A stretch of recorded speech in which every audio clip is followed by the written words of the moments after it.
Raj Subramaniam had just set down his bags after returning home to Memphis from a trip to the Mayo Clinic for a routine checkup when his phone rang.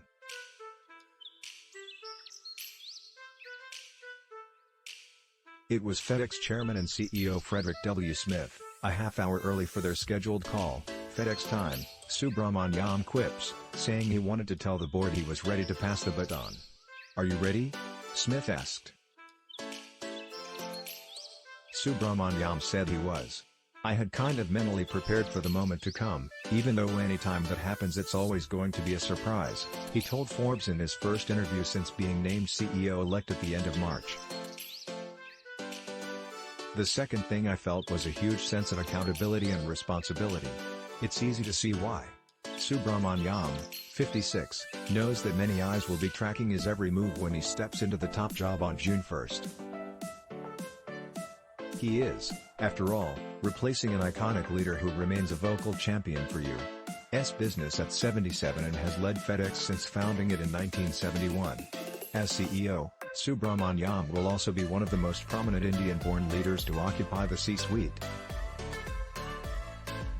Although widely viewed as heir apparent since being named President and Chief Operating Officer in 2019, the IIT-educated Subramaniam brings a different style than Smith, the visionary founder, former Marine Rifle platoon leader and billionaire whose net worth Forbes has valued at $4.5 billion.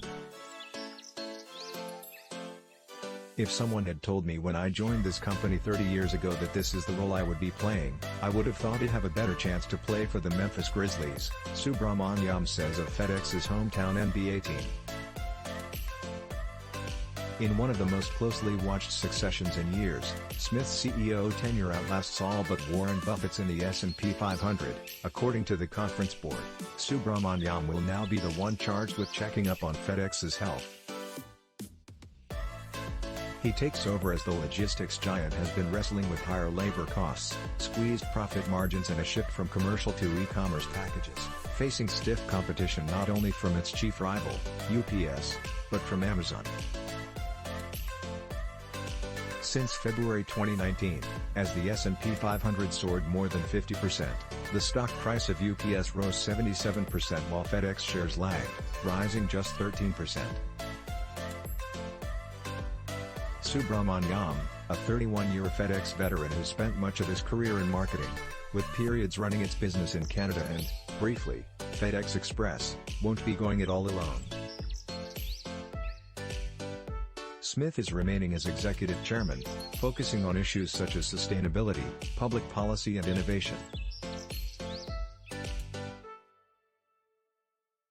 While some welcome the continuity, I see it as being a great relationship that's going to continue long into the future, predicts former FedEx Freight CEO Mike Ducker. The arrangement can also be a blessing or a curse, depending on the company.